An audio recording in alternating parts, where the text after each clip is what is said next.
बड़ी खबर आपको बता देते हैं। क्षत्रिय करणी सेना और लॉरेंस गैंग आमने सामने है। करणी सेना संस्थापक राज सिंह शेखावत का बयान सामने आया। लॉरेंस के एनकाउंटर पर इनाम का ऐलान किया है। जो लॉरेंस का एनकाउंटर करेगा उसे इनाम दूंगा। शेखावत ने कहा है लॉरेंस गैंग को आतंकवादी संगठन घोषित करे सरकार।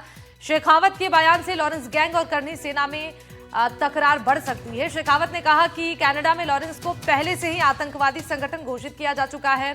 लॉरेंस बिश्नोई का नाम सलमान खान को धमकी देने, सिद्धू मूसेवाले हत्याकांड और राजस्थान में सुखदेव सिंह गोगामेड़ी और राजू ठेठ की हत्या जैसे मामलों में सामने आ चुका है। गोगामेड़ी करणी सेना के अध्यक्ष थे और इसी कारण समाज में गुस्सा और बढ़ गया है। राज शेखावत के बयान के बाद करणी सेना और लॉरेंस गैंग के बीच तकरार और तेज हो सकती है और वहीं शेखावत को भी लॉरेंस की तरफ से खतरा बताया जा रहा है। एक्चुअली अभी तक इस बात का बड़ा अतिशयोक्ति है कि जब विदेशों में इस गैंग को आतंकवादी जाहिर कर दिया है तो भारत देश की जो केंद्र सरकार है वो इस गैंग को आतंकवादी जाहिर क्यों नहीं कर रही। ये बहुत बड़ा प्रश्न है। और आप समझिए इस देश का व्यापारी जो है आज दुखी है क्योंकि उस व्यापारी से ये लोग आज भी फिरौतियां मांगते हैं। वो व्यापारी जो इस देश की आर्थिक व्यवस्था मजबूत बनाता है वो आज भयभीत है। तो अब इस पूरे मामले के बाद से देखिए तकरार तेज हो सकती है क्षत्रिय करणी सेना और लॉरेंस गैंग के बीच। करणी सेना के संस्थापक की ओर से ये बयान दिया गया है।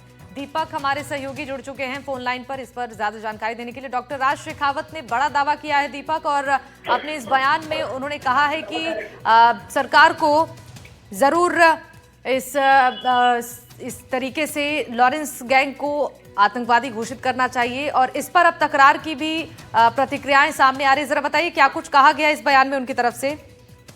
और बिल्कुल देखिए, जो गुजरात से आते हैं ये संस्थापक है राज सिंह शेखावत क्षत्रिय करणी सेना के। इन्होंने एक बड़ा दावा किया है। इन्होंने कहा है कि जो भी लॉरेंस बिश्नोई का एनकाउंटर करेगा मैं उसको नगद इनाम दूंगा। 1 साल पहले भी इन्होंने इसी तरह का बयान दिया था कि 5 लाख दूंगा और लॉरेंस बिश्नोई का जो भी उसको गोली मारेगा एनकाउंटर करेगा। तो अभी भी इन्होंने कहा है कि मैं अपने बयान पे कायम हूँ।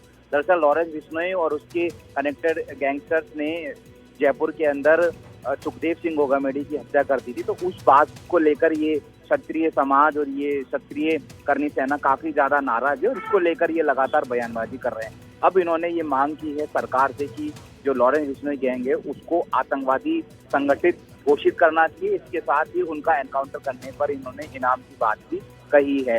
इसके साथ ही उन्होंने ये भी कहा है अपने जो मीडिया वाइड ये भी कहा है कि सरकार को हम आने वाले टाइम पे वोट की भी इन्होंने वोट न देने की भी धमकी जो है वो यहाँ पर दी गई है। बहरहाल अभी लॉरेंस बिश्नोई को को लेकर 2 बार बयान दिया है। तो इस बात को लेकर अब लॉरेंस बिश्नोई भी कहीं ना कहीं इनसे नाराज हो सकते हैं। हालांकि वो जेल में बंद है, नाराजगी का कोई समय नहीं बनता, लेकिन एक तकरार की स्थिति जो है वो बन सकती है क्योंकि लॉरेंस बिश्नोई के गैंगस्टर के कुछ सदस्य जो है वो बाहर है तो वो भी इनको जो है अब संभवतः ऐसा भी हो सकता है। तो ऐसे में इनकी भी पुलिस सुरक्षा जो है वो बढ़ाई जा सकती है। इसके साथ ही देखा जाए तो लॉरेंस बिश्नोई गैंग को लगातार जो है वो खतरा बन रहा है क्योंकि इससे पहले भी रोहित कोतारा है जो कि उसका खास हुआ करता था लेकिन आज की तारीख में वो उसका दुश्मन है। गोल्डी बरार भी उसका पहले खास हुआ करता था लेकिन वो आज की तारीख में लॉरेंस बिश्नोई का दुश्मन बना हुआ है। तो लॉरेंस बिश्नोई हो सकता है कि भारत में एक बड़ा नाम जो है गैंगस्टर उभर कर आया हो, लेकिन अब उसको जो है कहीं ना कहीं कई सारे लोगों का खतरा भी है। और अब ऐसे में करणी सेना तमाम जानकारी देने के लिए। और अब 12 से खबर आपको बता देते हैं। 12 गर्ल्स कॉलेज में छात्राओं का प्रदर्शन देखने को मिला है। वॉशरूम और पीने के पानी की मांग की जा रही है। भवन मरम्मत को लेकर आवाज उठाई गई है। कॉलेज गेट पर ताला लगाकर विरोध जताया गया है। एसडीएम मौके पर समझाइश कर रहे हैं।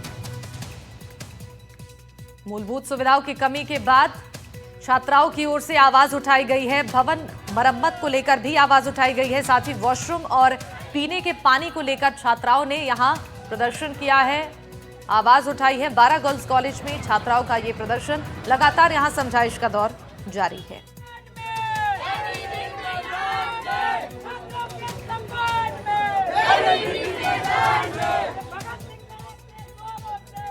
ब्रजेश हमारे सहयोगी जुड़ चुके हैं फोन लाइन पर इस खबर पर ज्यादा जानकारी के साथ। ब्रजेश, क्या यहाँ समस्याएं हैं गर्ल्स हॉस्टल में जिसको लेकर छात्राओं ने प्रदर्शन किया है? जी बिल्कुल, मैं बता देता हूं आपको कि जो बारह का राजकीय पीजी गर्ल्स कॉलेज है, वहां पर कई सारी समस्याओं को लेकर आज अखिल भारतीय विद्यार्थी परिषद की छात्राओं ने प्रदर्शन किया। छात्राओं का कहना है कि जो कॉलेज है वहां पर वॉशरूम, पानी पीने के पानी की समस्या है और भवन मरम्मत की कई ऐसी आदि मांगों को लेकर उन्होंने प्रदर्शन किया है। उन्होंने कहा है कि कई समय से हम कॉलेज प्रशासन को अवगत कराते आए, लेकिन इन समस्याओं का समाधान नहीं हो पा रहा है। और इन्हीं मांगों को लेकर सभी छात्राओं ने और जो एबीवीपी के छात्र नेता थे उन्होंने कॉलेज के मुख्य गेट पर ताला लगा दिया और प्रदर्शन किया। इस प्रदर्शन के दौरान पुलिस प्रशासन और एसडीएम मौके पर पहुंचे। उसके पश्चात उनसे समझाइश की, लेकिन छात्राएं नहीं मानी और इन सभी मांगों को लेकर प्रदर्शन कर रही है। ठीक है, बहुत शुक्रिया ब्रजेश तमाम जानकारी देने के लिए। और सीकर जिले के दादिया थाना पुलिस ने सोशल मीडिया पर गैंगस्टर का गाना लगाकर रील बनाकर दहशत फैलाने के मामले में 4 आरोपियों को गिरफ्तार किया है। पुलिस के मुताबिक हिस्ट्री शीटर रविंद्र कटेवा के ग्रुप के 2 सदस्य और ग्रुप को फॉलो करने वाले 2 अन्य युवक इस मामले में पकड़े गए हैं। आरोप उन पर यह है कि ये ग्रुप सोशल मीडिया पर फोटो और वीडियो वायरल कर आम जन में डर का माहौल बनाने का काम करता है। और पुलिस ने ग्रुप के वीडियो वायरल करने के मामले में राहुल और सोनू को गिरफ्तार किया है। 11 कैंपर गाड़ियों की खरीद और जश्न बनाने का वीडियो गैंगस्टर के गाने के साथ फेसबुक पर अपलोड करने के मामले में महेश और विनोद को गिरफ्तार कर लिया गया है। दादिया थानाधिकारी बुद्धि प्रसाद ने बताया कि इस तरह की गतिविधियों पर सख्ती से कार्रवाई की जा रही है ताकि आम जन में डर का माहौल न बन पाए।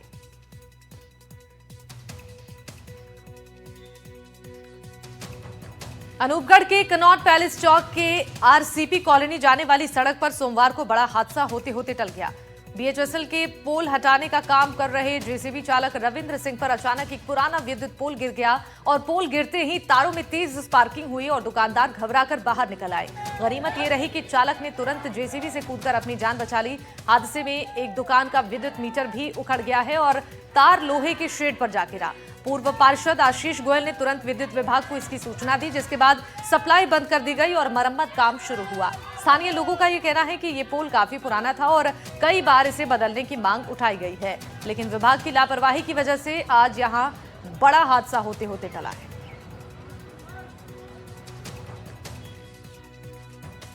आगे अलवर से खबर आपको बता देते हैं। सोमवार को नगर निगम ने बड़े पैमाने पर अतिक्रमण हटाने की कार्रवाई की है। निगम आयुक्त सोहन सिंह नरूका के नेतृत्व में टीम सुबह से ही बजाजा बाजार और मुख्य बाजार पहुंची, जहां सड़क किनारे दुकानदार और फुटपाथ पर किए गए कब्जों को हटाया गया।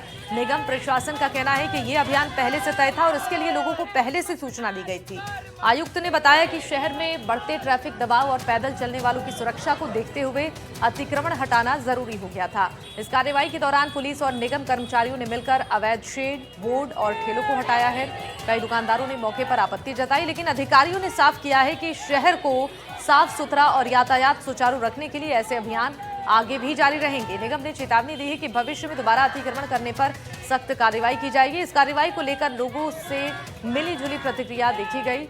कुछ ने इसे आवश्यक बताया तो कुछ ने अचानक हुई इस कार्रवाई का विरोध किया है।